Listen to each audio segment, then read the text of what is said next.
What's up, everybody? Welcome back to another episode of College Football Game Day Live, the Week 1 edition. I am your host, Thor Nystrom, joined as always by Mike Farrell of Mike Farrell Sports. Mike, we've gotten some games in the rearview mirror now. We had a couple last night. We had a couple on Thursday. We've had the Week 0 now. We put that to bed. How are you feeling today heading into a full slate of Week 1, our first full slate of the season? I'm pretty upset about that Louisville game. That was an interesting game, wasn't it?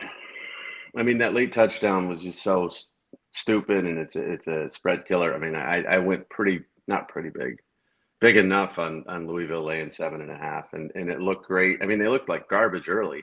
Yes, they sure did. But then they came back and they were up 11, and I'm like, I got this, and then they give up. They let them march down the field, give up a late touchdown. That's Scott Van Pelt says it's a bad beat. It's not a really bad beat, but it's a bad enough beat. But Thursday I did pretty well, so I'm still up.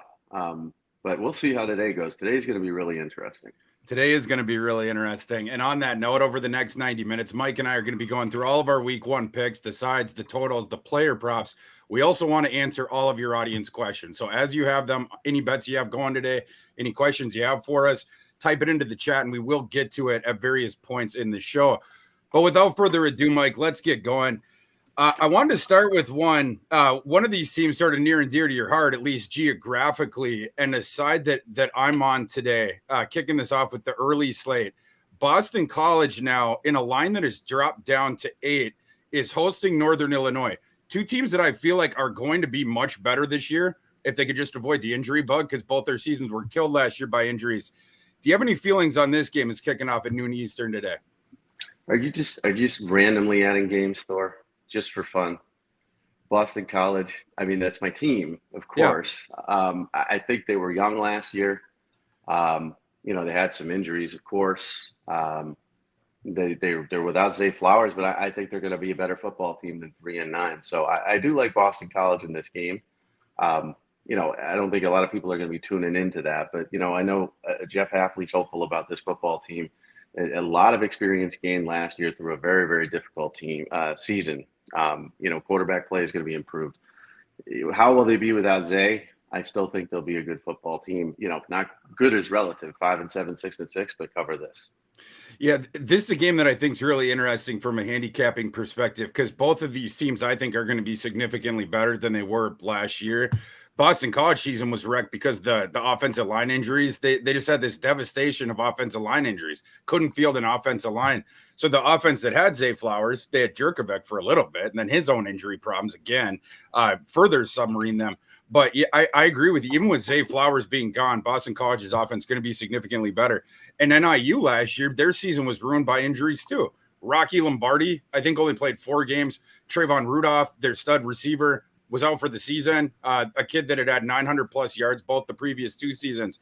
I think this is a really interesting one just from gauging exactly how much better each one of these two teams are going to be.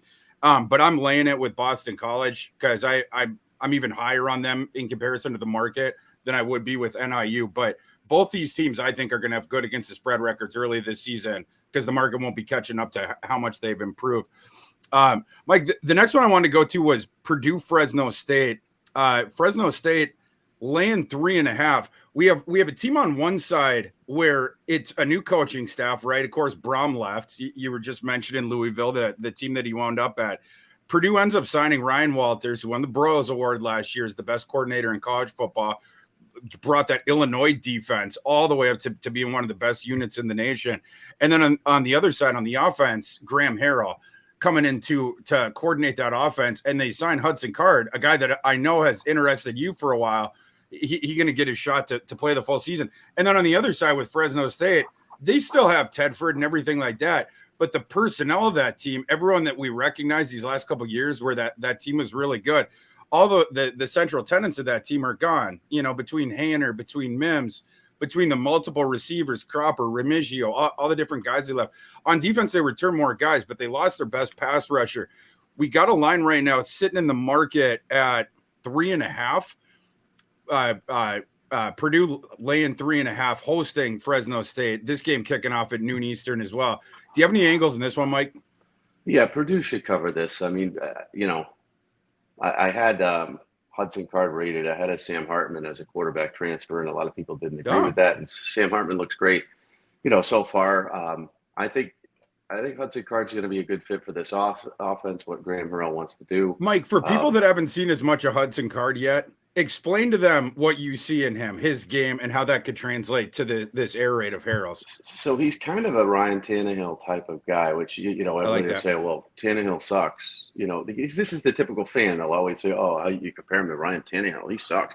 No, he's a starter in the NFL. Long-time starter. He's gone to the playoff. It's a playoffs, and he's a guy who started off like Tannehill as an athlete, who developed into a quarterback, who started to learn, a lot of nuances of quarterback. As a former athlete, he kind of knows where you want to put the football for a receiver. You want to know, what a receiver's thinking. He has real good, just natural instincts when it comes to routes and throwing guys open. We didn't get to see a lot of that at Texas.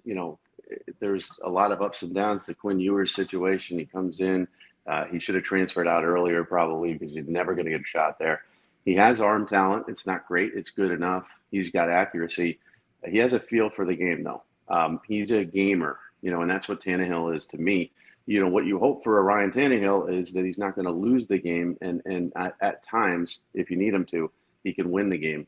To me, Hudson Card's a guy who's going to allow his team to sort of get out in front in games and then not make mistakes and make the right decision. And I think they're going to get out in front in this game.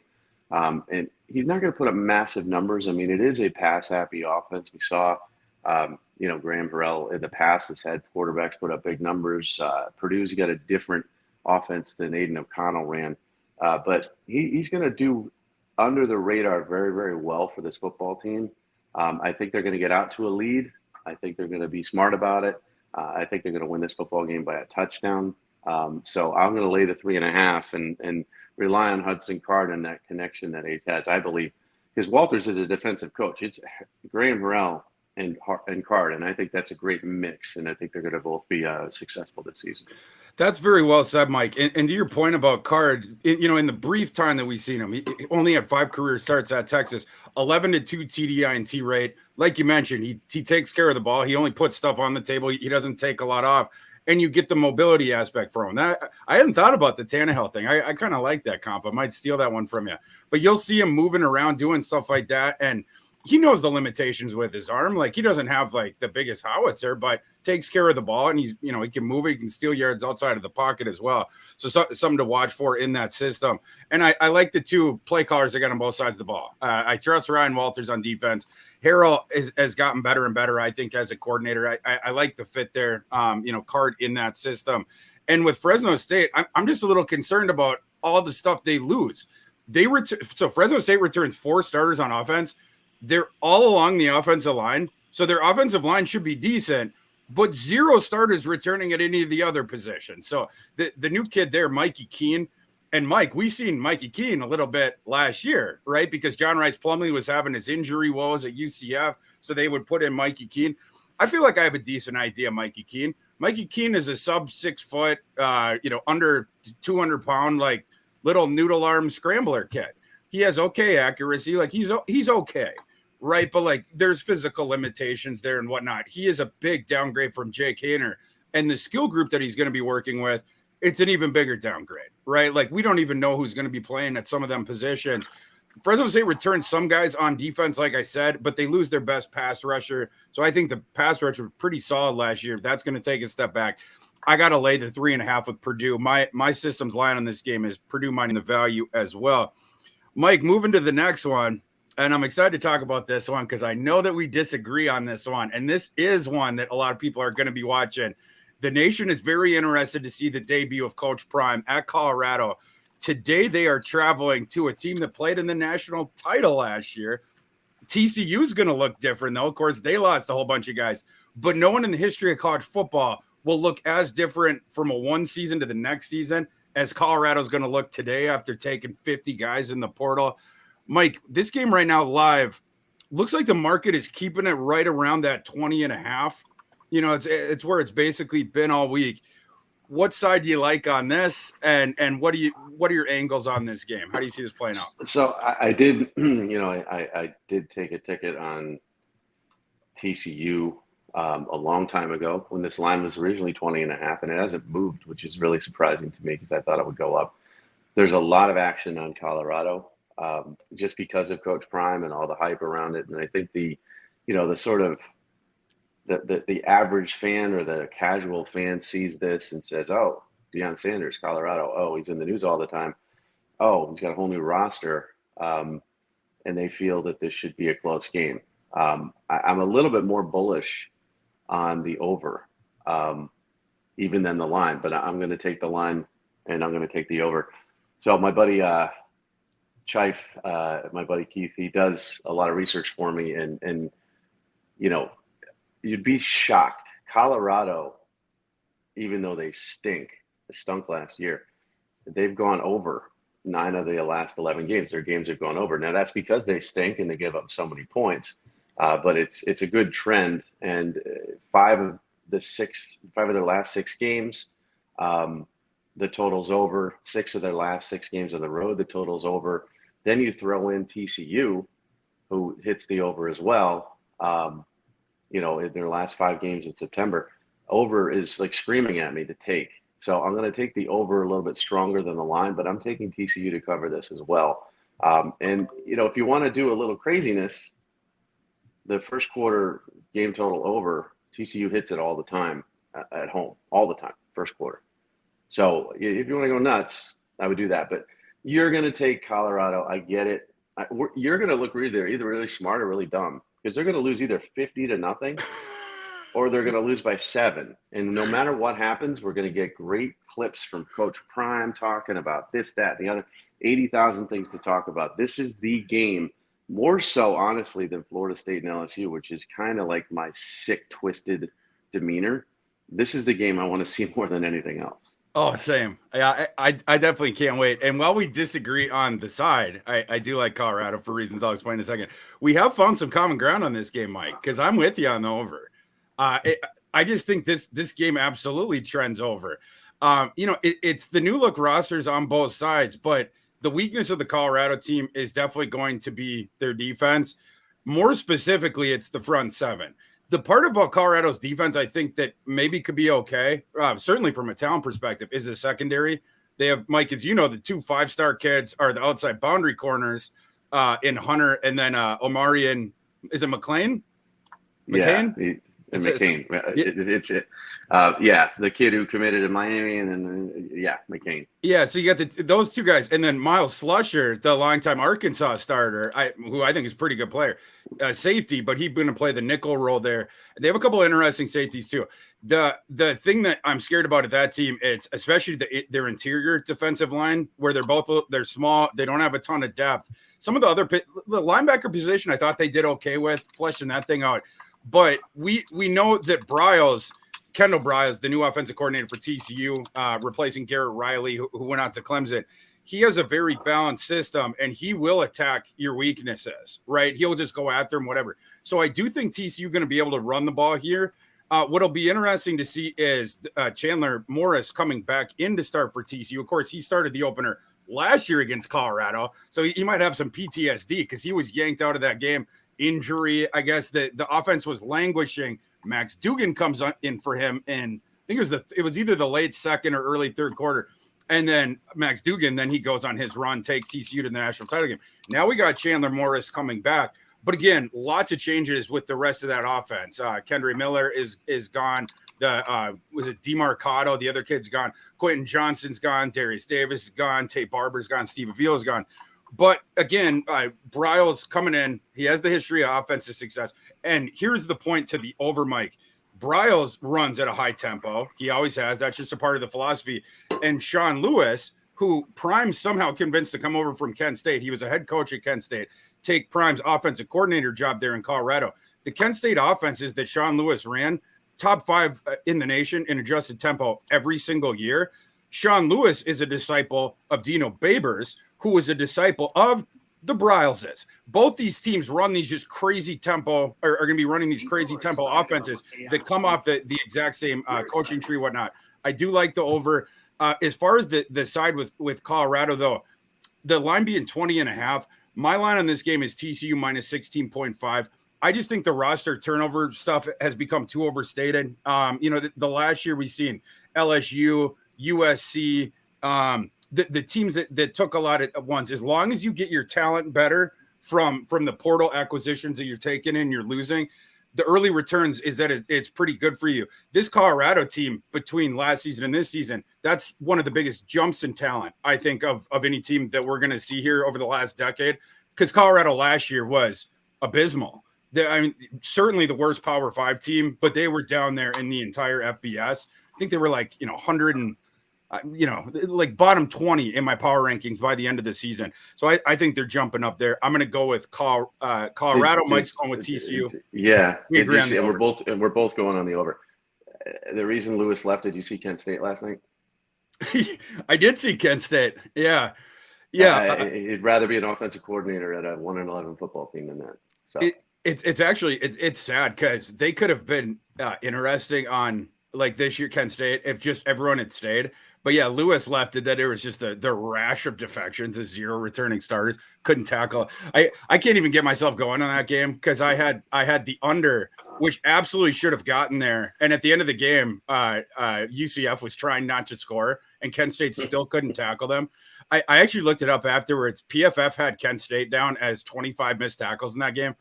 I think that's probably light, but the amount of yards that those were turned into was very disappointing to Thor. Frustrating.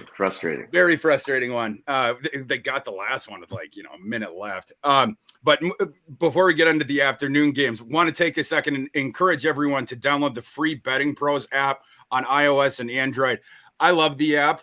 It allows you to track your picks. You put them in, and then the app will not only track them for you, aggregate them for you, but then you get all these different metrics on it, like ROI, your percentages and your record against all these different, trends and situational things and whatnot.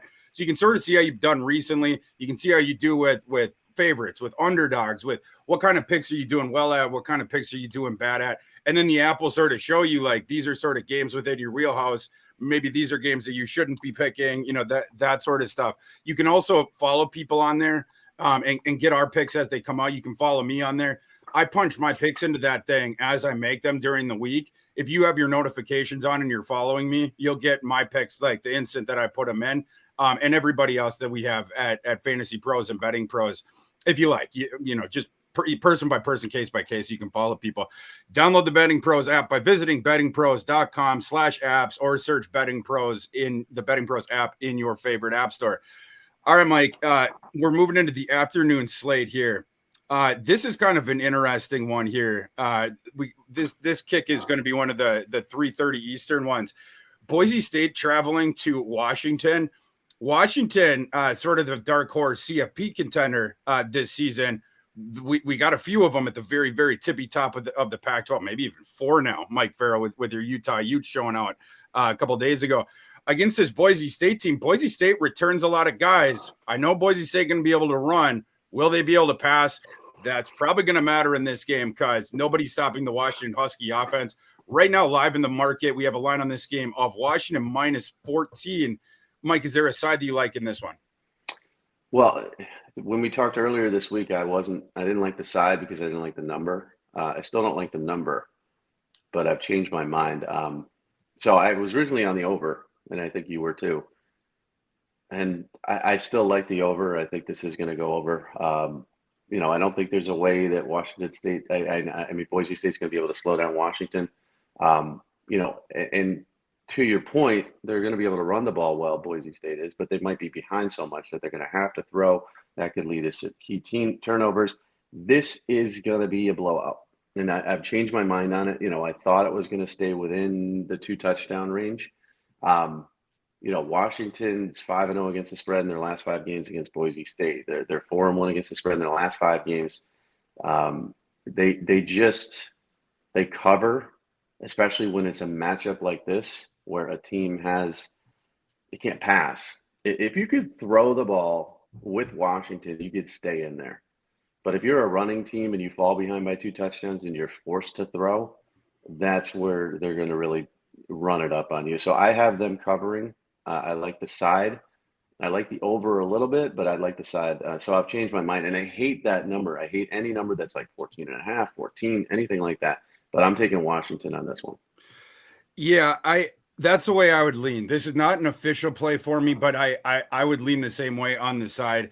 I'm just wondering again, like, how does Boise State stop Washington at all? Boise State, their offense, I do think it's going to tick up a little bit. Last year at the beginning, of course, they were terrible at the beginning of the season, Boise. So the aggregate numbers get dragged down a little bit. And then, of course, they kicked out Bachmeier, who then Bachmeier went on this journey and wound up in Ruston, Louisiana. Brought in Talon Green was promoted. They hired Dirk Cotter as their interim OC.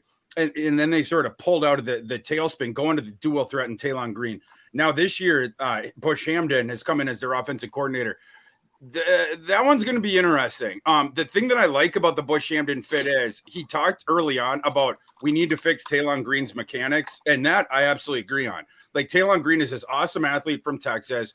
Mike, you know about him from the recruiting trail. He went a little bit under the radar despite the frame and despite the athleticism, because the passing just is not quite there yet. Needs to improve the accuracy and the mechanics go hand in hand with that. That's why I bring it up. If he does that, if Talon Green becomes an effective passer, this kid all of a sudden becomes interesting to the NFL real quick, because you have the frame, you have the athleticism.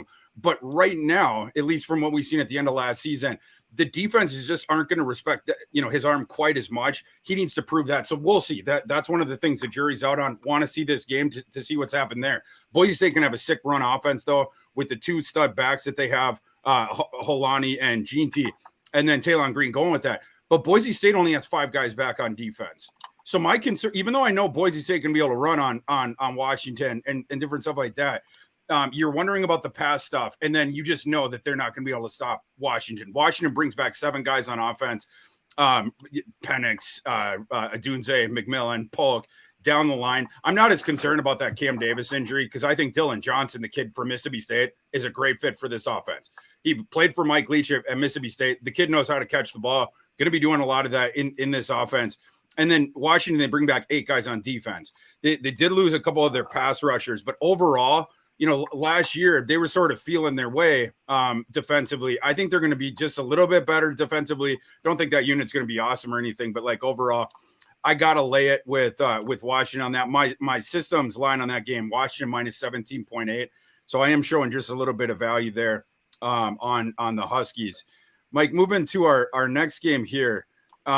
This one is a little bit under the radar, but it caught my eye before the season. We have tickets on the side. I have tickets on the money line of this team. And it seems like the market now is picking up this scent, because now this line has started to come down. The tickets I got, North Texas +7 and the money lines. I think at this point it's come down now to 6, Mike, live. That isn't a surprise to me. North Texas hosting Cal. North Texas in a rare opportunity here to roll out the red carpet for a P5 team. And North Texas has their new staff. They got rid of Seth Littrell, a weird firing of Seth Littrell last year after he made his conference title game. And then, ended up going to a bowl game. But it had clearly gotten stale there for North Texas with Seth Littrell. They bring in the new coach, Eric Morris. Speaking of Mike Leach, a Mike Leach disciple, he runs an up-tempo variation of the air raid where there's a little bit more running. But the principles of the thing is, the Leach thing. But Morris loves to run the tempo and then also run the ball a little bit, just be a little bit more balanced than Leach was. But North Texas in this game, like I said, live right now, it's down to 6. So we'll talk about it from the perspective of that. But bringing Cal to Denton, Mike, what do you think about this game? Are you on any side? Originally, I was on the over, but I just don't know.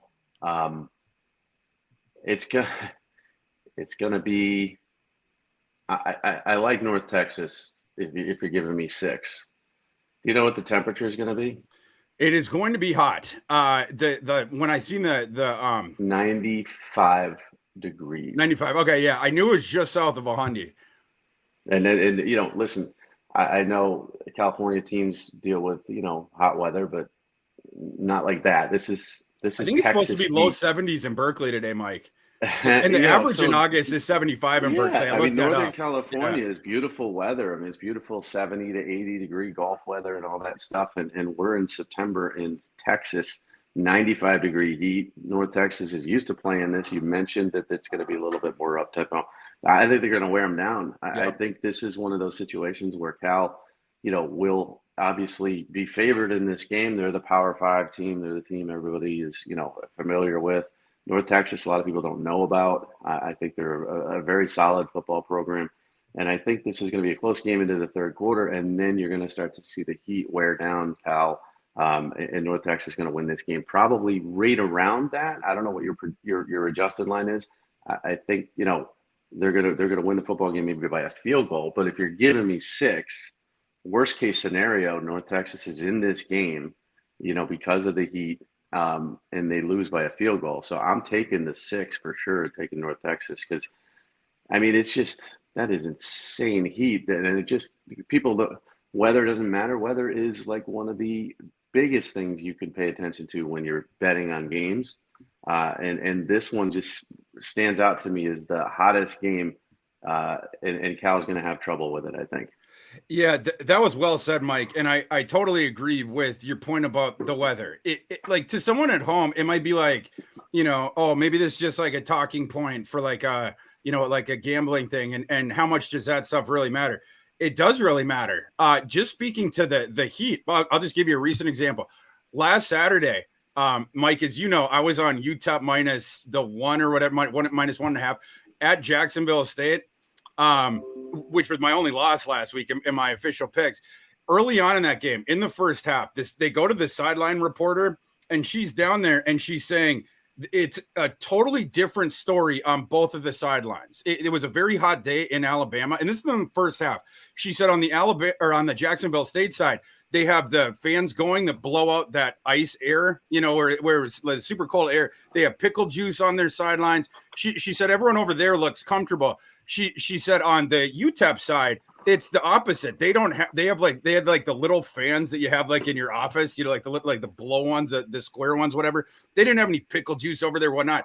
And what she was saying was like, they look noticeably tired already in this heat. And UTEP is a team that's more used to heat. It's just they didn't travel with all their big industrial fans and all that sort of stuff. And Mike, as you know, it is not the home team's responsibility to make sure that their visitor is super comfortable during the game. They don't have to bring out and give them the same stuff. They don't have to make pickle juice jars for them and whatnot. Celtics in the 80s, man. Yeah, you're too young for that, I know. But they the locker room, the air conditioning wouldn't work in the opposing team's locker room. There's all sorts of trickeration, and it is absolutely not their responsibility. And they're not honestly, no offense to gamesmanship, they're going to make it more uncomfortable. Oh, for 1,000%. Yeah. And it's one, I'm in, the bigger programs, they now travel with multiple semis, with all their different stuff. One of these high end SEC programs, they're definitely coming with all their own, newfangled fans and all this stuff. With Cal, we'll have to see. UTEP clearly did not travel with their stuff, even though ostensibly they have it. Maybe because they couldn't afford the second semi to drive from UTEP out there to Alabama, whatnot. We'll have to see on that. But either way, this is going to be very uncomfortable for Cal. You're talking about playing this game 25 degrees above where you're used to in Texas in this game. I have to shout out, as we're talking about weather, a website that I found out about last night on Twitter that is really good for the best site I've ever seen. This is not an advertise. I don't even know if they have ads on this thing, but the best website that I've seen for tracking the weather with regards to sports betting, where they aggregate it all in one thing, which I really appreciate, because then I didn't have to go to like the other, go like individually and type into weather.com. It's this website's called better-weather.com. So it's BETTOR and then hyphen, or what do you, yeah. And then weather.com. It's too early for me, but not the diagonal dash. It's just like the side one. Better-weather.com. Do you see it, Mike? Or you see what I'm talking about? Yeah, I do. That website's sweet. So anyway, just as a resource. So here's the thing too. It's also like, when you handicap NFL games and stuff like that, and even when you're doing fantasy football for NFL games, everybody looks at the weather in December. Is it going to be rainy? Is it going to be snowy? Do I want to take, do I want to start Stephon Diggs in a blizzard in Buffalo? People don't do it in September and August, and they should. And that's the opposite. There's no snow but we're talking about, oppressive heat. So I think we're both on the same page here. And, usually we talk about talent versus talent and all this stuff. And I don't want to overstate the weather, but that was kind of the deciding factor for me. You're giving me 6 and you're putting Cal on the road in a sauna. So the weather is just an underrated fact. It's just the way it is. And if you're betting, and somebody just put in the comments that I think it's down to 5.5. Yeah. If you're betting, take into consider the weather. If it's all even, then go based on talent and all that. But if it's a big deal, snow versus heat or whatever, just pay attention to it. Yeah, so when we're done with this, wrapping this one up, we'll go to the audience questions. But yeah, someone like you were mentioning, Mike, jumped in and mentioned this line is now down to 5.5. So this thing has been ticking down. It gotten down to 6, and apparently, over the since we've been on, now down to 5.5. Again, not a surprise for me. I'm on the North Texas +7, but I also have the money line. I think North Texas is super live in this game to pick off Cal. You have the thing of like North Texas, the new staff. We've mentioned the weather factors, but it's also the crowd going to be showing up there excited about this Morris guy, who they've seen put up all these different numbers and whatnot. And like I said, the Luttrell era had gotten a little bit stale. Plus now, again, this rare opportunity to bring a Power 5 team to Denton, Texas, which rarely happens, whatnot. And then Cal on the other side. This Cal team could have been a lot better if they were able to retain some of the guys that left in the portal. Unfortunately, they couldn't. We seen one of them last night. Plummer was their starting quarterback last year. They also lost their stud receiver. Sturdivant went to UCLA. They brought in Byron Cardwell to platoon with Jay Knott. Byron Cardwell tore his ACL this offseason. They're going to Sam Snakes on a Plane Jackson. Mike Farrell, who came over from TCU. So this is a sight unseen thing with Sam Jackson. Speaking to the player props, and we'll get to some of these as we go. The book set, in my opinion, Sam Jackson's passing yards way too high. I was confused about that, but I'm on the unders of the Sam Jackson thing. Depending on, I would have to see where it is this morning to see if I still like that at the current number, but set way too high on that sort of stuff. And I think that North Texas's offense is going to be able to put up some points here on Cal, especially as Cal begins to wilt in that heat, even down to 5.5 to the question of Mr. Robert Moore. Even at the 5.5, I'm taking North Texas.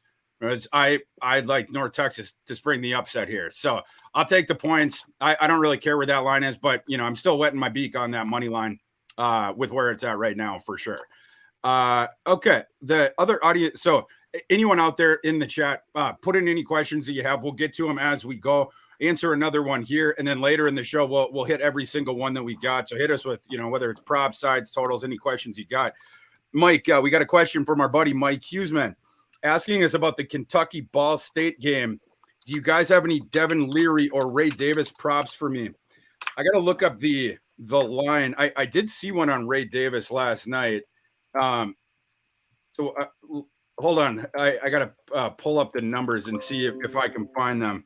Mike, do you see any problem lines on those guys, just so I know what to respond to here? Yeah, as you look for them, I'm just going to talk about, the Kentucky offense, because I like Kentucky this season. I have them in my preseason top 15, and nobody else in the world does. And the only question is the offensive line. That's the thing that needs to be fixed. They have tremendous wide receiver depth.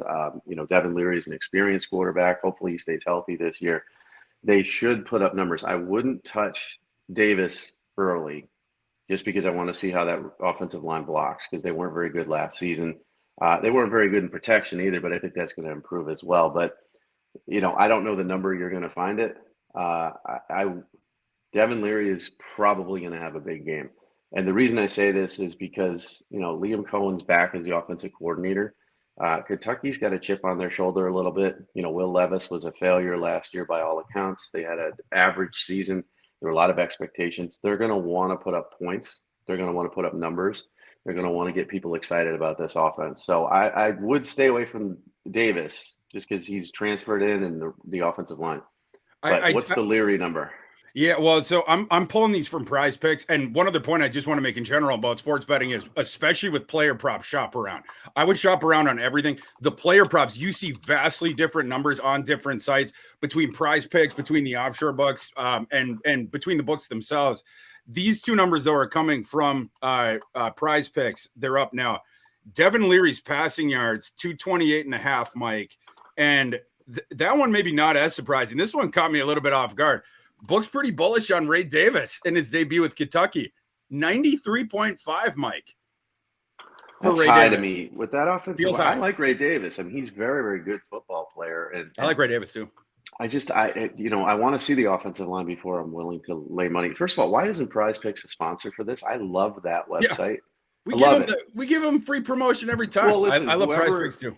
Whoever is out there is a corporate muckety muck for Prize Picks or whatever. Yeah. If you hear this or watch this, DM me. I love this website. It's just so cool. And I'm not trying to promote it because they're not a sponsor of ours. I'll promote it even more if they are, but it's just a cool website. We're not promoting it. We just make money off it. Well, it's the thing too. Yeah. My buddy Keith told me about it like 3 months ago. And he's like, why aren't they a sponsor for you? And I had never really heard of it. And now I'm on it all the time. So take the Leary over, at your own risk, David. I want to see the offensive line, see how they run block. Yeah. And the other thing is, like, if this game gets out of hand, heading into the second, I just don't know that Davis plays enough to get there.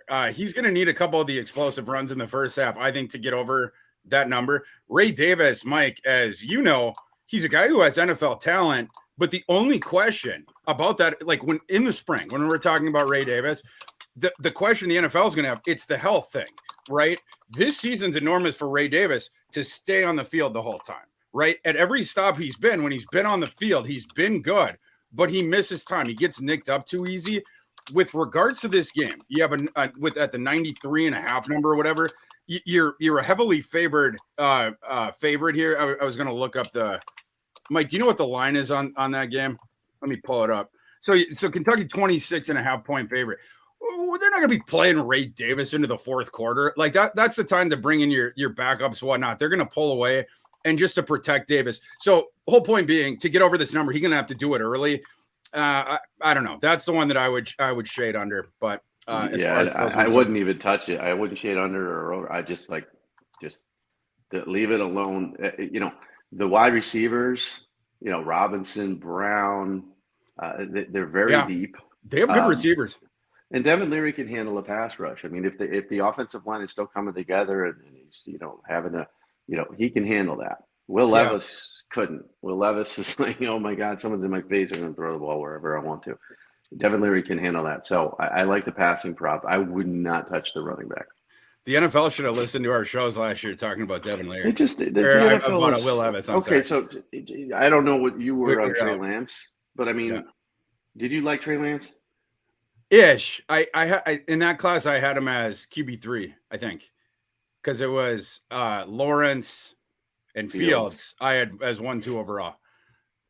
And you had him ahead of not that Mac Jones. I did have Lance above Mac, and I'm blank. Who was the other guy? We got to go into NFL mode now. Because there was 5 that year, right? Yeah. He didn't turn out to be very good either, did he? But anyways, this is what happens every year with the NFL is they find a guy, they fall in love with him because of his arm. Quinn Ewers could be this year's version of that, even though I like Quinn Ewers better than most people do. They're going to fall in love with an arm. Oh, Mike, it was Zach Wilson. That's so funny. Ugh. Yeah. Horrible. So I had Lance above Zach Wilson as well. I didn't like Zach Wilson at all. Well, I don't like Zach Wilson. I don't like Lance. I don't like Mac Jones. I don't like any of them. So I mean, it's like to me, it was Lawrence and Fields. But my point to that is, Will Levis is not good. Devin Leary is. If he stays healthy, he'll put up some numbers passing. Yeah, the NFL is interested in Devin Leary too. Totally different kind of a quarterback, but I think it's going to work really well with Jersey tough, man. Jersey coming tough. back. Jersey tough and Jersey smart too, Mike. I don't want to give you guys too much credit over there on that side of the country, buddy. That's a sharp kid. Very, very sharp. Sharp kid up here. Poise in the pocket too. That's another difference between him and Levis. We have let's see. Yeah, get them rolling in. From Rushman, Cal and Stanford have given up on sports. Jump on that 5.5. I wish Stanford had given up on sports last night against Hawaii. I'm still salty about that. But yeah, North Texas is the side in that one. Robert Moore asks, how do you feel about Army versus ULM? Robert, we're actually slated to talk about that in just a little bit. So give us 10 or 15 minutes. I do have thoughts. That's one of my picks this week. The Onion Man says, Got here late, so apologies if you already hit on it, but thoughts on Buffalo plus 28. Line is moved, but thinking maybe Wisco takes time to adjust to coaching quarterback changes. We actually had not talked about that one yet. The Onion Man, thank you for the question.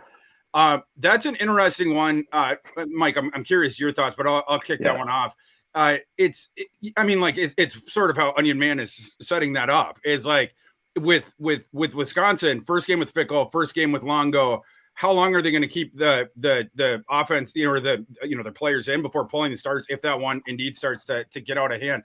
Buffalo, a team that I didn't love. Buffalo was one of the weirdest teams in the nation last year. They started off terrible. They lost to an FCS team. Then they went on this heater that put them in a position to get into a bowl game, mostly by beating a bunch of backup quarterbacks. They just hit the schedule perfectly, like in the middle of the season. And then they had gotten up to, was it 5-6? And there was a game that had been postponed against Akron that then it sort of triggered the replaying of that game. Akron almost upset Buffalo. Like Akron had nothing to play for. And Buffalo needed this last second touchdown to win that game to even qualify for a bowl game. And so then at that point, it was like Buffalo's lucky. Buffalo doesn't care. They almost lost to Akron. But then Buffalo played really well in the bowl game and beat Georgia Southern. I had a hard time getting my finger on that team, but like they have talent. They've been, you look at the MAC. Buffalo has been recruiting near the top, since the new coach came in, the Lindquist guy. So, but that one, it's a tough one for me, Mike, where it more has to do with the prerogative of the Wisconsin side. How, certainly they're going to trot out the new offense, but like how quickly do they get guys out? But I think, with the line of questioning, I'm staying away from it, but I probably would lean Buffalo just with the new staff, the big schematic changes, even if it's going really well, we're probably going to take out our starters early to get ready for the rest of the way ahead. But what are your thoughts on it, Mike? So it's a horrible line. I mean, 4 touchdowns. I hate that line. So I wouldn't touch it. I'm not going to bet it, but I don't think there's going to be that much of an adjustment, coaching quarterback wise. I mean, you've got a new quarterback. Not for Mordecai. Yeah. Yeah. I mean, he's going to, that system, he's going to hit the ground running. Braylon Allen's going to be a better running back, which a lot of people think, oh, this is, old Wisconsin. You need Ron Dane and the power eye and, run it. And that's the only way a running back can be successful. He's going to be better. Mike, last year, no non-option team faced more 8-man boxes than Wisconsin. The only 3 teams that did more, it was the 3 service academies running their options. And now you can no longer load the box with Braylon Allen. That ain't happening. Not a long offense. And you look at the running backs at UNC. I mean, they're pretty good. I mean, Javonte Williams, Michael Carter. Yeah, they were, and not national names like Braylon Allen, and don't have honestly the size and talent of Braylon Allen. So he's gonna be good. They've got an underrated receiver group. They always have tight end. So I think I'm on the overs on Dyke today, by the way. They felt low to me. Yeah, it was in like the 40 yards. But Dyke has a shot to be that team's number 1 receiver, and we know they're going to air it out. One catch could get him over that number. Well, and here's the thing, too. I mean, it is the first game of the season, and, we're talking about how long are the starters going to be in there. Because you've got new coaches, because you've got, a transfer quarterback, because you've got a new offense, I think they're going to keep him in there longer than people think. So I'm leaning towards, Wisconsin covering this. I'm not touching it. I wouldn't touch it if I were you, if you're a responsible gambler. But I think you're going to, see these guys play well into the third quarter. I think it's going to be a big offensive show. I think they're going to put up big numbers.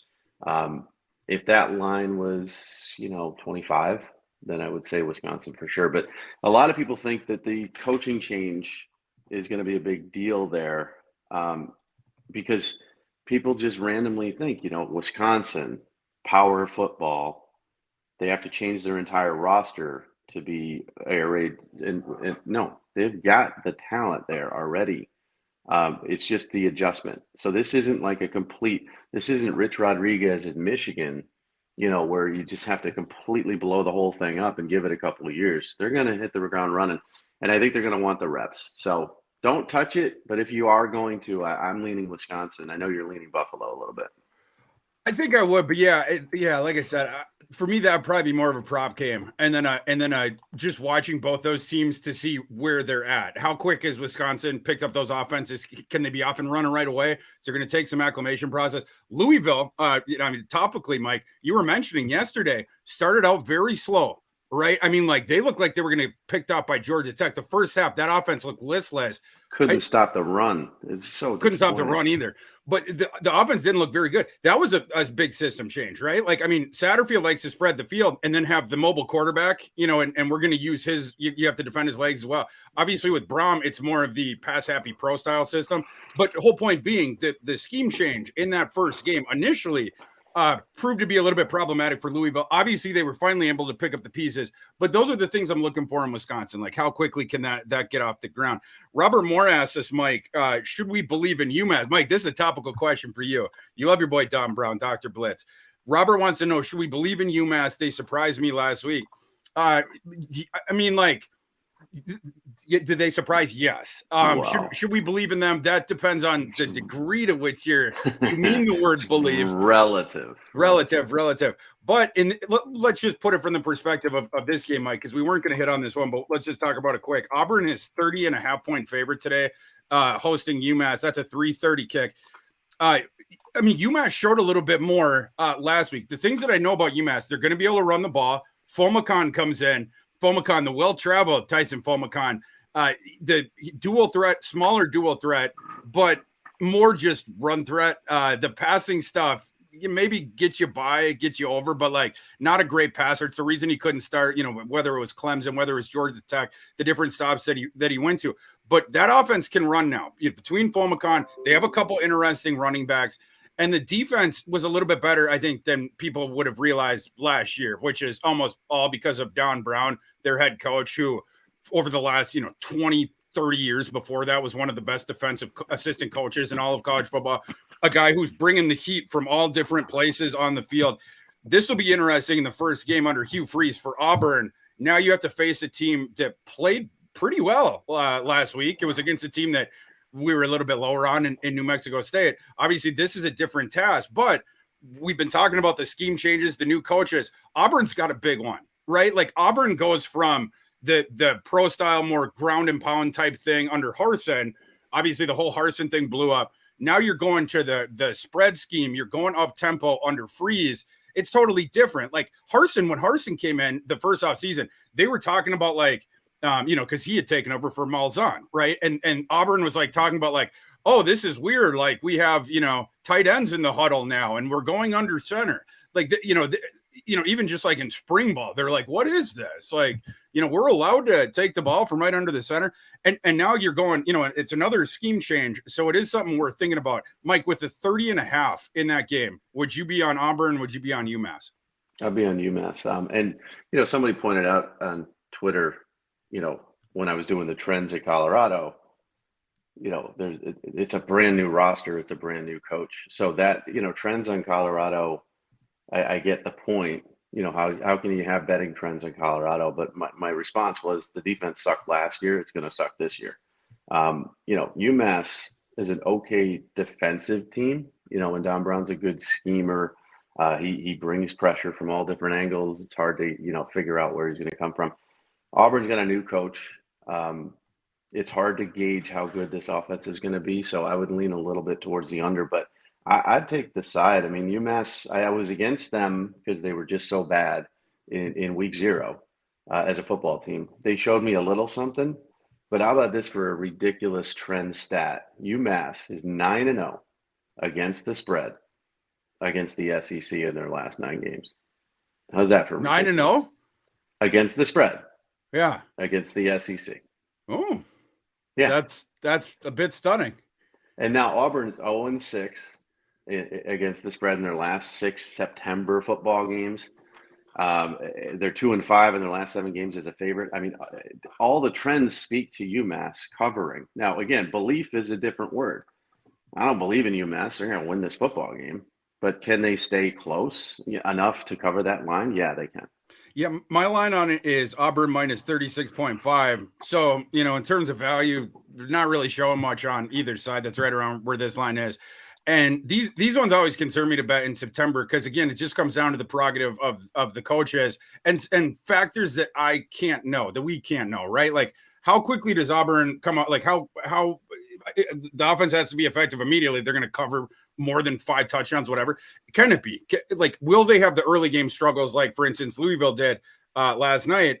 And Don Brown certainly is outmanned in terms of talent, but schematically, he's right there. Like, and so he's going to do stuff to try to affect this Hugh Freeze offense that tries to get the ball out on the perimeter, the quarterback bootlegs, whatnot. Then they want to take the shots downfield.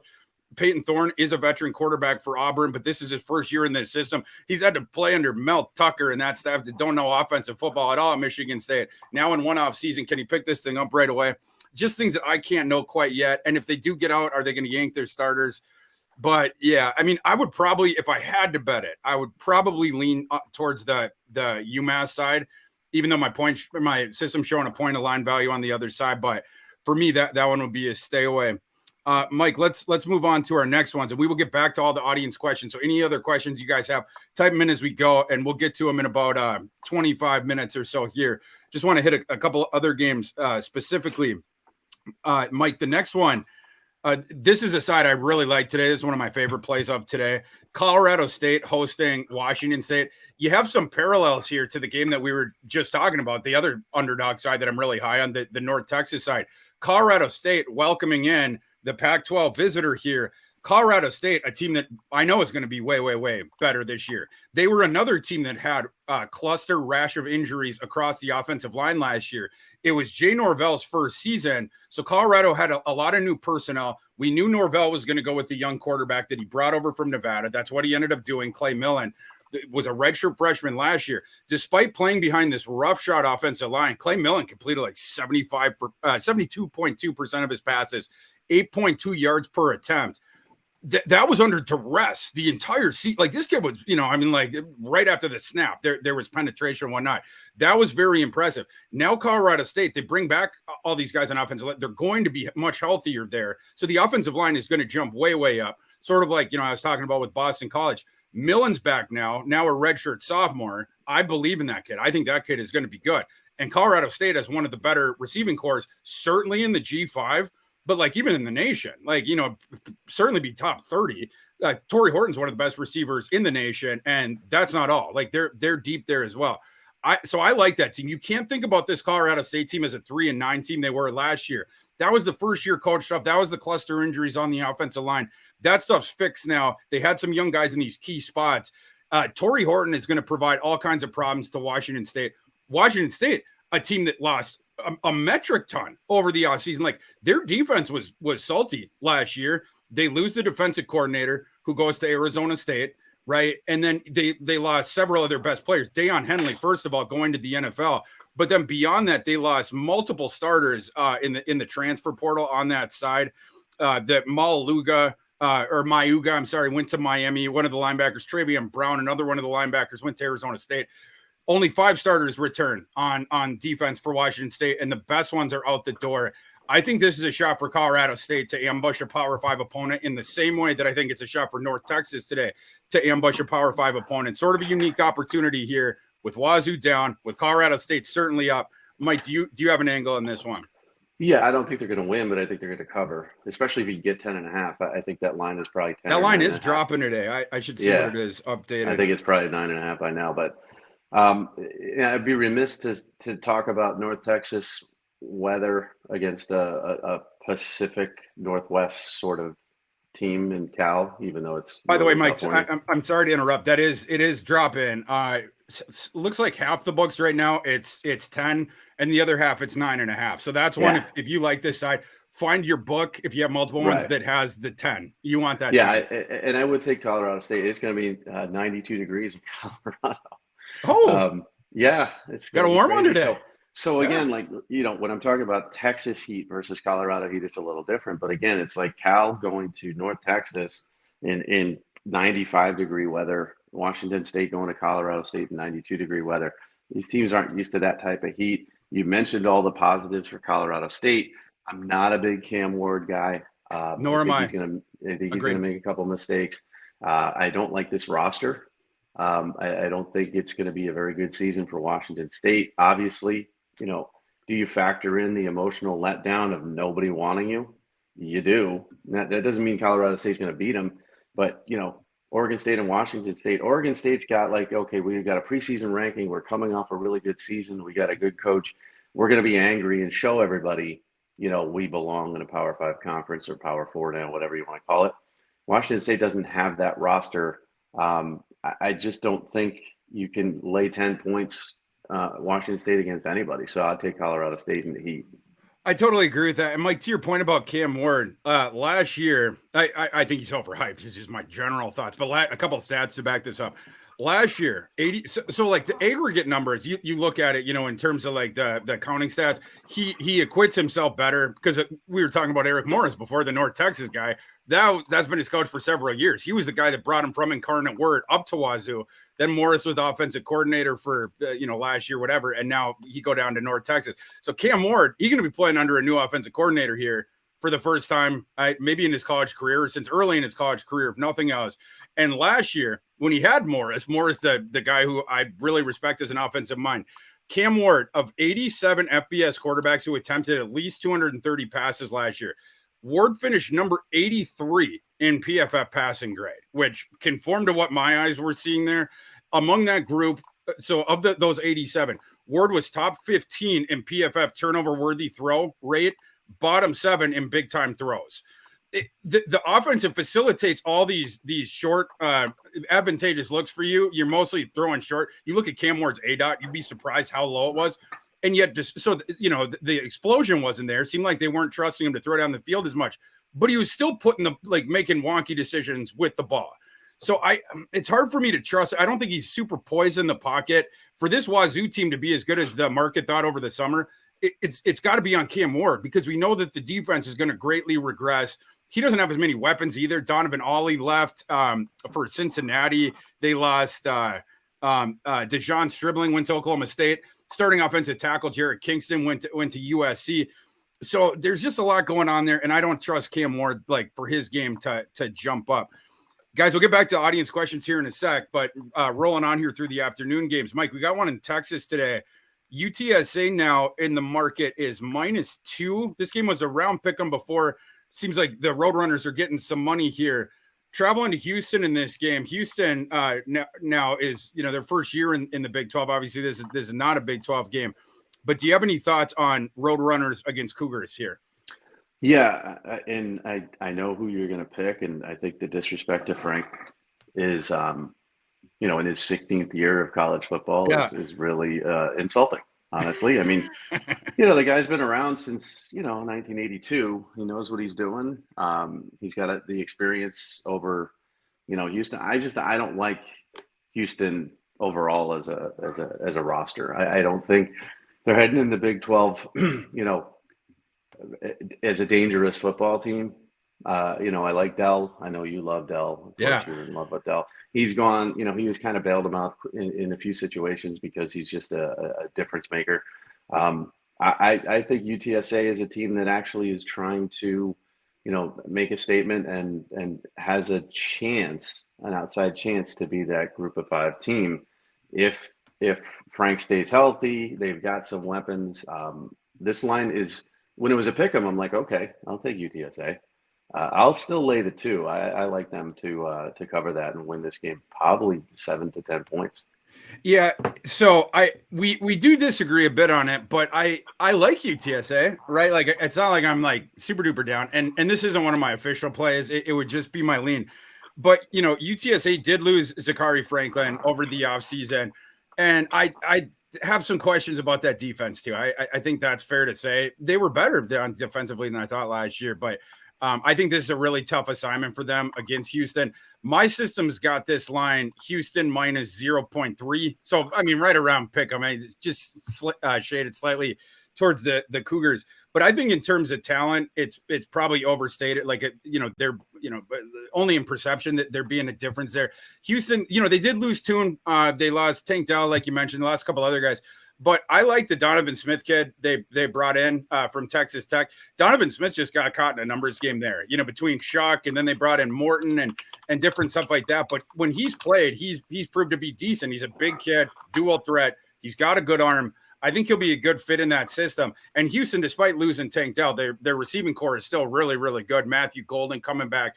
They have 3 or 4 other guys that I think would start at a lot of Power 5 programs. So I like that. We'll have to see about the running game. They unfortunately lost Elton McCaskill right after the spring. Elton McCaskill went through the spring, and then like right after practices were done, he went and told Holgo, like, I'm going to go up and play for Coach Prime. Tony Mathis, the former West Virginia kid, is the one who looks like he's going to start a running back for Houston. But with this line at 2, whatever, I shade this one a little bit more towards Houston, even though it's close. So I'm going to go with the Cougars there. And then, as promised, Mike, but before we get back to the question and everything like that, we had the guy before, I think, or was it Onion Man or Robert, or yeah, I forget who asked about the Army ULM game, which I wanted to talk about anyway. So let's talk about it right now, Mike. This line, I think it's 9. This is one that was moving a little bit as well. Let me just get confirmation on that so I don't misquote. Yeah, we're down to 9 there. But UL Monroe hosting Army. UL Monroe is getting the 9 points, of course. My system's line on this one is Army minus 8.1. I do have a play in it though, Mike. But I'm curious first. Do you have any thoughts on this matchup, or which way? Yeah, I don't like the side. I like the under.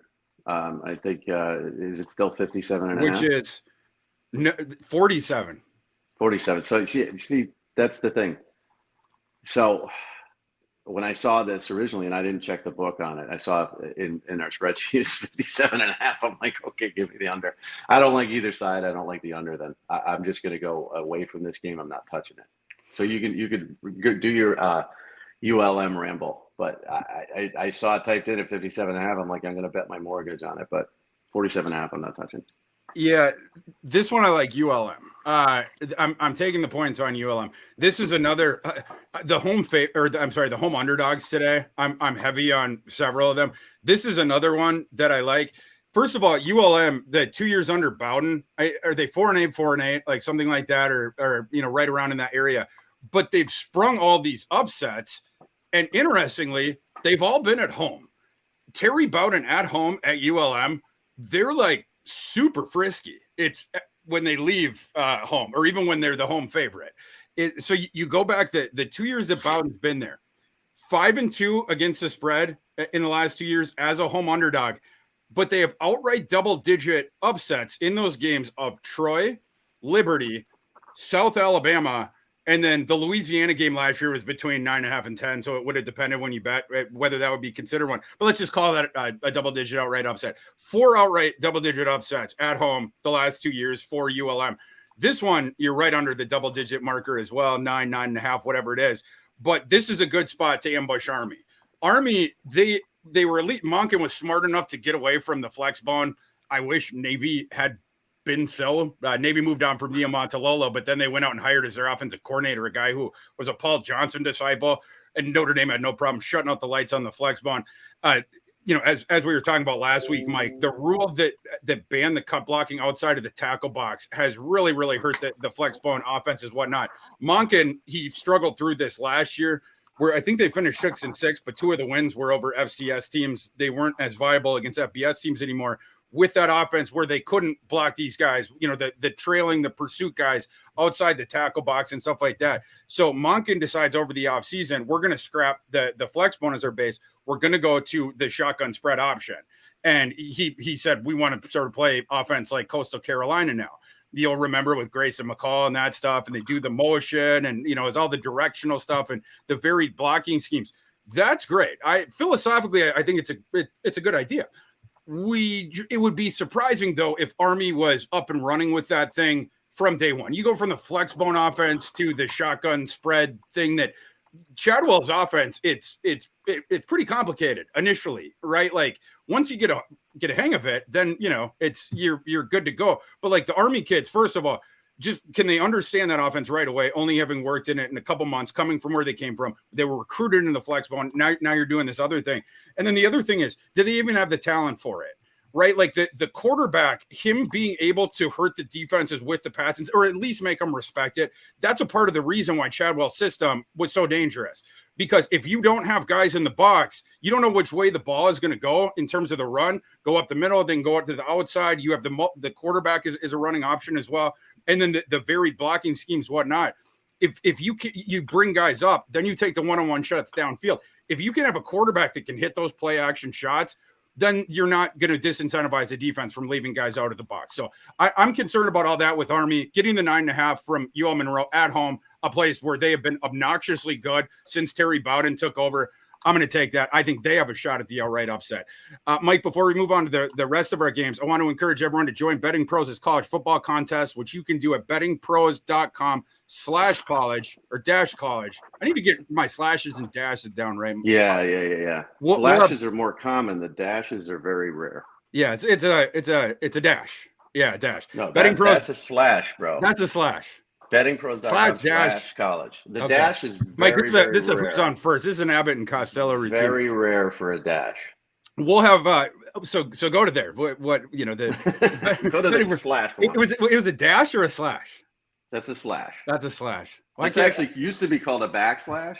Yeah. But now we just call it a slash. Why did they take away the back? I think it's too verbose. I think people didn't want to say the extra word because people are lazy. So it's bettingpros.com/college. Because there's no // either, so backslash was kind of redundant. It was weird. Bettingpros.com/college. But yeah, anyway, monthly giveaways we'll have on that as far as who does the best during that. We judge off ROI, so it's not just like a volume thing, whatever. Whoever's doing best with their books is going to be doing well here. And a big season-long prize for the grand prize winner, the overall winner for the season.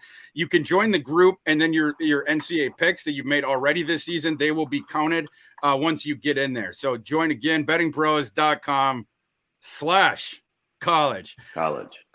And again, anyone out there in the audience, please ask us your question before we get out of here in 25 minutes or so. We will get to the rest of them. Mike, we got a couple to roll through first before we get back to those questions. We got to go quicker on these ones so we can get to all the questions. I'll go quick. Listen, Thor, you're the one who talks all the time, bro. I am the verbose one. Penn State, 20.5 point favorite today against West Virginia. Mike, do you have a side on this one? I'm taking West Virginia plus 20.5, and I'm taking the under, and I'm leaning more towards the under than I am the side now. And the reason being is, Penn State has a tremendous defense, top to bottom. Manny Diaz has them humming. West Virginia does not have a very good offense. And I just think, this is going to be a run-heavy game. Drew Allar is the quarterback. He's new. They're going to throw it around a little bit, but I think they're going to just try to dominate with the offensive line, the two-headed monster running back. And when you're looking at this, these two teams traditionally go under. It's just the way it is. Every trend I'm looking at has under. West Virginia, under. 9 of 11 of the last 11 games at home for Penn State has hit the under. West Virginia has hit the under in the last 5 away games. They're in the under everywhere. So I would go first quarter under. I would go first half under. I would go game under. And if you want to take a side, take West Virginia, because they're going to lose this football game, but they're probably going to lose it, 30-13, something like that. This is going to be a stay away for me on the side, just because I think we're pretty close to the margins here. My system does slightly prefer Penn State, but I'm not going to bet this one. My system at Penn State minus 21.9. Where my bets are on this game is the props. I think it's weird because I don't love this West Virginia team, but I think at least if you're looking at the player prop market, a bit of disrespect here. Mike, this one caught my eye when it dropped on Prize Picks, and it still hasn't come up, a whole lot here. I think there's a lot of value on this one. The other books, I would have to see where he is, but if it's assuming it's right around here, I bet that. C.J. Donaldson rush yards right now live at Prize Picks is 52.5. It's too low. The only thing that West Virginia can do that I'm confident in, it's run the ball. They have one of the best offensive lines, certainly in the Big 12. In terms of the Power 5, top 20 offensive line in the nation. And C.J. Donaldson is a home run hitter that also can carve out some efficiency as well. West Virginia, their passing game, that's where I'm not sure about. It's probably going to be bad. The Garrett Green kid, I'm not sure about him. I don't know. I'm not sure about their receiving talent either. But this West Virginia team will be led by that running game foot. And if I was them, I would avoid the Penn State secondary and the Penn State pass rush anyway. So they're going to be leaning even more into the run game. Donaldson can carve that out, I think. Do I love West Virginia's prospects in this game? No, not necessarily. But their only path to a win is Donaldson in the run game. So I just feel like that is a low number. For instance, like Nicholas Singleton, 87.5. Like if they start to pull away, is he going to, it's inflated. Well, he's also shared. I mean, Donaldson's going to be the bell cow. I mean, correct. And Donaldson is getting better as a running back. You got to understand, the first time he played running back in his freaking life since he was playing 9-under football, under 9 years old, was last year. This kid was a receiver in high school, a tight end, an H-back, everything but a running back. So you got to assume he's going to get better. And he was pretty good last year before he got hurt. So I agree with you. And that's part of the reason why I have the under, is because I think they're going to run the football. They're going to try to keep it close. Penn State's going to run the football. And that's a low number for a prop. So I do like that over on that prop. What about the Battle of Carolinas, Mike? North Carolina against South Carolina. North Carolina right now live in the market is 2.5. So this one is staying pretty steady there. Tough number, Mike, not being 3. With the Tar Heels favored by 2.5. Which side do you like in this one? I would go South Carolina. It's not that I believe, the 60, what is it, 64.5 or the over? Originally I was on that. 63.5 is what I'm seeing right now. I still think that's a good play to go over because, North Carolina's defense is abysmal. I think they're going to be slightly better than last year, but they can't be worse. And South Carolina's got an okay defense, but North Carolina's be able to put up points. So this could be a shootout. But I've been thinking more about it. I think South Carolina is going to cover this. Now, does that mean they win? I mean, 2.5 means what? They lose by 1. They lose by 2. They win outright. So you might even go money line South Carolina here. But I think if you're giving me 2.5 and I don't know which team is going to win this football game, I'll take the 2.5 and take South Carolina. As far as the money line, Mike, you're looking at, so with South Carolina, you want to give away those 2.5 points. You can get South Carolina 110, 115, maybe 120, depending on the book that you're at. So you could definitely do that, right? You might as well. I mean, 2.5 isn't going to – I don't think it's going to be a 1 or 2 point game. So I would take the money line if you're taking South Carolina. Yeah, probably not. Thinking about, that's the side I'd be on as well. My line in this game is UNC minus 0.8 points. So I'm right around to pick them as well. With UNC, you're wondering about the defense. Obviously, has not been good. They do bring back some guys. I think it was 8 guys that started games last season, whatnot. But that defense ostensibly is going to be really bad again. And then you're wondering, can the offense be as explosive? Drake May, of course, right? That goes without saying. Right. But you have the new offensive coordinator. Chip Lindsey coming in for Longo, and then with Tez being out, Josh Downs already left. So we don't really know how the constitution of that receiving core. And with South Carolina, their defense probably going to be bad as well. They don't return a ton of guys there. Spencer Rattler started to play better at the end of last season. I trust Spencer Rattler more and more. I guess like that he's pulled out of the tailspin that was happening earlier on. He's going to be able to do damage against this UNC defense. So I would lean that away. And Mike, one other game before we go to the audience questions here quick. A G5 marquee game today. Tulane, our darling from last year, rolling out the red carpet for South Alabama. South Alabama, a team that was dangerous last year and returns dang near everyone. South Alabama returns 18 starters. Mike, I want to talk about this one, not only because it's a really big G5 game, but we've also seen some interesting line movement here. Live, it looks like we're 6.5 for Tulane, depending on where you are. That line was the touchdown or over, last week, and then going back into the summer, whatnot. So it seems like the market is starting to circle around South Alabama a little bit. Do you prefer that side, or do you prefer Tulane coming back here? No, I like Tulane. But I'm a little wary after seeing that Louisville line was 7.5 and feeling very confident that line was skewed and off. Like this line should be 9. Something like that for me. So now that it's trending down, I'm a little bit wary because I got hosed last night on that late touchdown. But Tulane returns a lot of talent too. They've got Michael Pratt. They're playing for something bigger than everything else, and I know that makes them a target. People are going to want to knock them off because they're considered, the New Year's 6 favorite out of the group of 5. But give me the offensive line and Pratt of Tulane to cover 6. I'll take that any day.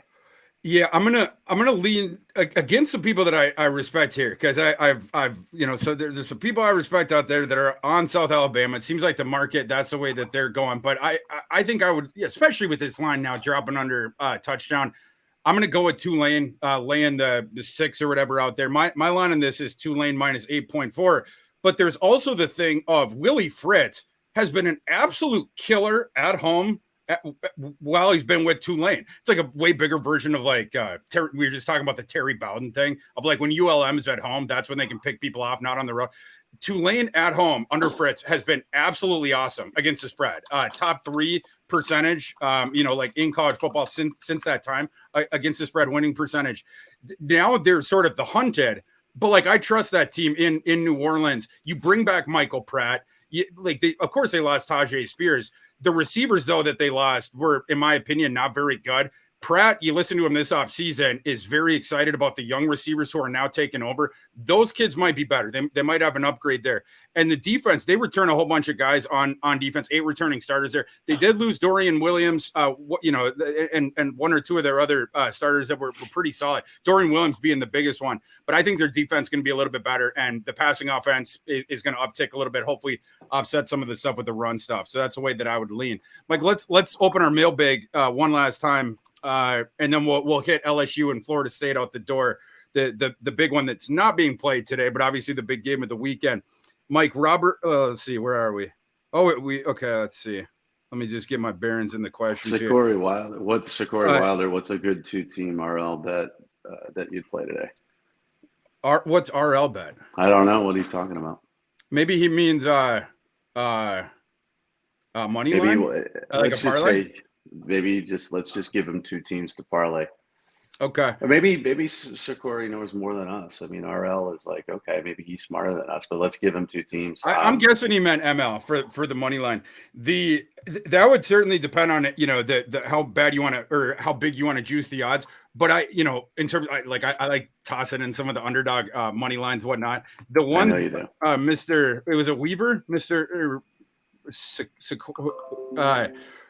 Whoever asked that question, thinking of Sigourney Weaver, dude. I am not Sigourney Weaver. And then there's Xavier Weaver on Colorado. I'm getting Wilder, Van Wilder, Sikori Wilder, Gene Wilder. So the ones that I would play here, as far as like underdog money lines to consider tossing in to juice stuff up, North Texas. That line keeps dropping down, but North Texas still over 170 on the money line. I think they had a shot to spring the upset. Colorado State even more so. Their money line is 285. That would be one that I would consider. The one we just talked about, UL-Monroe, their propensity to upset teams at home, and Army having to come in with their new system, whatnot. UL-Monroe is 280. So those are 3 underdogs money lines right there that I would consider. The odds that all 3 of them win outright, obviously lower, but those are teams that you could consider tossing into a parlay with maybe some favorite money lines as well to try to juice that thing up. Mike, is there other ones that you would toss into that? So they're not, and he said run line. That's what Sikori just typed in, run line. Run line. We're complete gambling degenerates, and I don't know what he's talking about. But anyway, we're just going to answer this as though it's the money line and though advantageous guys to toss into a parlay. So is there any other thoughts that, or any other thoughts? Yeah. Bet your entire mortgage on TCU. No, don't do that. Don't do that. Bet $1,000 to win $18. It's our biggest disagreement this week, Mike. No, to win, not to cover. I mean, to win. There's no way they lose. Bet $1,000. You don't want to be tossed. But their money line is. Yeah, I know it's ridiculous. I'm just saying it's minus 1,000. It's like $18. What I would do parlay wise, I would take TCU laying 20.5. I would put that with the Boise State Washington over, and then I would do the Penn State West Virginia under. That would be a 3 parlay for me that I think you're going to get good odds on as you put them together. I'm not going to go money lines and all that stuff. I'll do the opposite. I'll do a spread with 2 over-unders for you, and that would be a good bet. Tony Pizzotto says he's playing Toledo plus 10 and Wyoming plus 15. I don't mind those at all, Tony. Toledo was one that I sniffed around all week. I'll tell you why I didn't make Toledo an official play. I'm with you, Tony, on that one. I have PTSD from last September when I trusted Toledo getting a big number against Ohio State, and they got their doors blown off. And Toledo did not appear to really care about that game. That was a Toledo team that was pretty good, right? Like, I mean, they ended up winning the conference, whatnot. This Toledo team, pretty good. Qualitatively, I think it is closer to a touchdown or even a little bit less them against Illinois.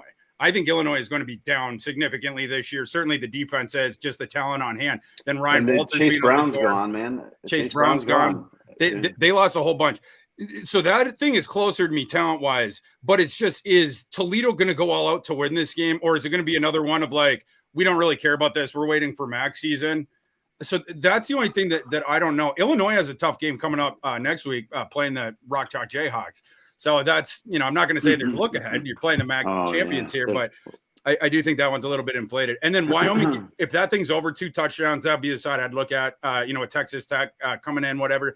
The Texas Tech next week playing Oregon, right? So like you have that. And then I also think Wyoming's defense is going to be really good this year. They bring back 10 starters. The only one, Cam Stone, the kid that went to Hawaii, we've seen him on TV last night, was the only one that left. But Wyoming has a lot of stuff there on defense, and you might catch here the heavy favorite here looking ahead to next week. Or so Houston was asking on the over under that 50.5. What do you got? Of which one? Texas Tech and Wyoming. My number on that is, let me check what I got. My number on that one is 53.5. You saw, what is it, Mike? He's just asking, you have a lean on the over under, so you're over. What's the number for the people out there? No, it's 50.5. So you're over. Yeah, you so got 53. So I would shade that one slightly over. Over. That's our guy, Mike Usman. So I wanted to throw at him. And Wyoming plus 15 is down to 13.5. Oh, really? Yeah, I think it. Listen, I'm not looking live, but I think it's dropped below at 14 or 13.5. So I'm seeing 13.5. Yeah, wow, that's interesting. I'm not betting that that game outside of maybe with Wyoming with some teasers, maybe teasing that thing up a little bit. The thing that I liked about that game though, the book set Tyler Shuck's passing yards too low. Prize Picks last night was crazy how low they dropped it, and I love Wyoming's defense, right? Like I was just sort of saying. But Wyoming, they lost one of their best corners. The kid that went to Hawaii he's on the preseason Thor list, whatever.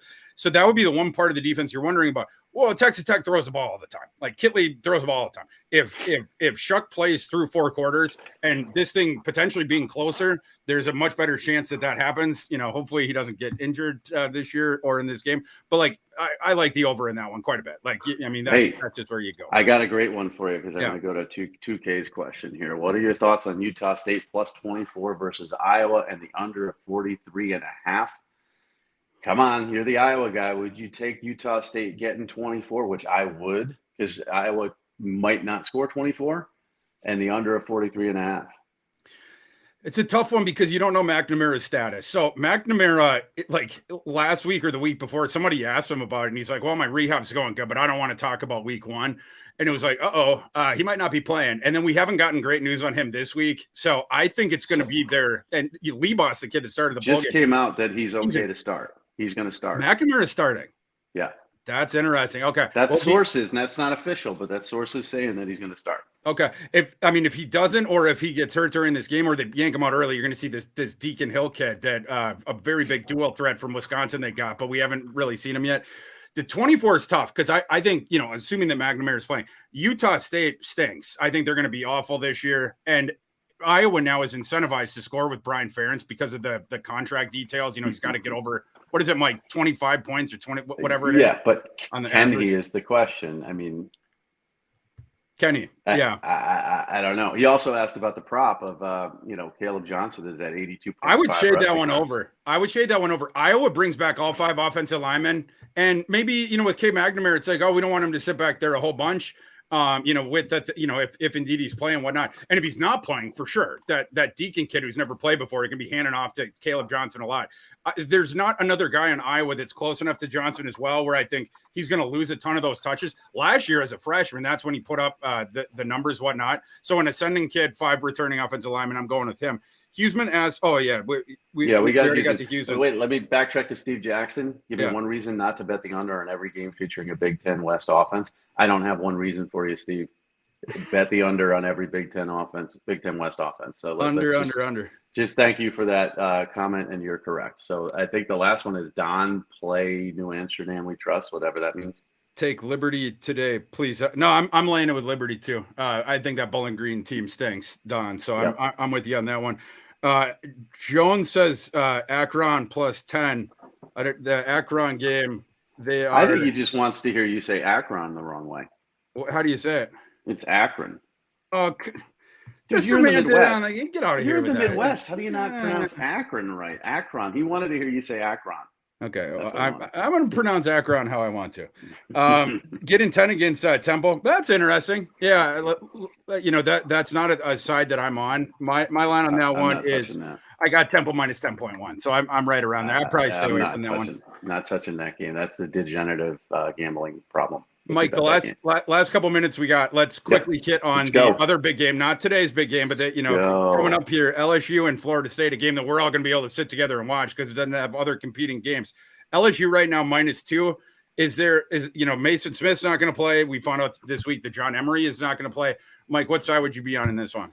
I like the over. The side is tough for me. I'm leaning at Florida State. I think they're, more talented team. I think they're looking for a little bit of, national clout. I mean, LSU is going to be ticked off. They lost that game last year in New Orleans, and this one's in Orlando, but there's really not a huge home field advantage here, I don't think. I like the over. I think it's going to be a high-scoring game. Mason Smith being out, you're not going to be able to stop them offensively, especially running the football. John Emery's out for LSU, but they got a deep running back room. They just don't have a dude. So I think Jaden Daniels is going to, be able to run the ball effectively. I think Florida State wins this game, but take the over. I'm not taking a side. Yeah, the side's tough for me too. With Smith being out, with Emery being out, I might shade it just lean slightly to FSU. But if that line doesn't get to 3, and now it looks like it's coming down a bit at 2, it's tough for me to bet that one. Where I'm on in this game, it's the props. I think the book set the passing yards too high and the receiving yards too high on both these sides. And I think they set the running lines too low. So that's what I was hitting. Like the Trey Benson, his line came way too low. He was like in the low 60s, whatever. So I was hitting the overs on that. But then the Jordan Travis passing number was, in my opinion, way high. And then some of the different receiving guys, the Daniels number I thought was a little bit too high as well. I think I was fading Johnny Wilson in this game as well. Florida State, they bring in Coleman from Michigan State, a kid who might go in the first round in the spring. So Johnny Wilson's going to have to share with him. They have the Winston Wright's coming back off injury. I'd shade some of those receiving under for Florida State as well, both, and Jordan Travis as well. But yeah, on the side, maybe slight lean towards Florida State, but that one's tough. There's just not a ton of value. I'll probably end up buying some money line tickets on Florida State, but I'll be praying in the meantime that it somehow gets back up to 3, but I don't really see that happening. Mike, any other thoughts on that one as we get out the door for the people? No, that's it, man. I do like your thoughts on the props, and whatever Jaden Daniels rushing prop is, probably go over it. I don't know the number, but it's one of those things. Last year we did the Bo Nix thing before he got hurt, and we were doing the Jaden Daniels rushing because he's their best running back, essentially at quarterback. Pop it up. For sure. Yeah. Appreciate everybody for joining us. It's about 11:30 Eastern, so it's our time to get out of here. Want to encourage everyone while we get out the door to subscribe to the Betting Pros podcast feed, because Mike and I this year doing something new. We have a podcast that comes out in the middle of the week. We're joined by Scott Bogman. We go through our picks a little bit earlier in the week, so you guys can get a sense for where we are, get an opportunity to potentially put your bets in early. We'll obviously continue to join you guys live at this time slot every Saturday going forward. And guess what, Thor? Guess what? Highest number of users watching the live today ever. Oh, let's go. Thank you guys. Appreciate everyone out there for joining us. Yeah, I hope you enjoyed it. I hope we win some money today. Come back and join us next week if you would. Until then, for Mike Farrell, I'm Thor Nystrom. Let's cash some tickets.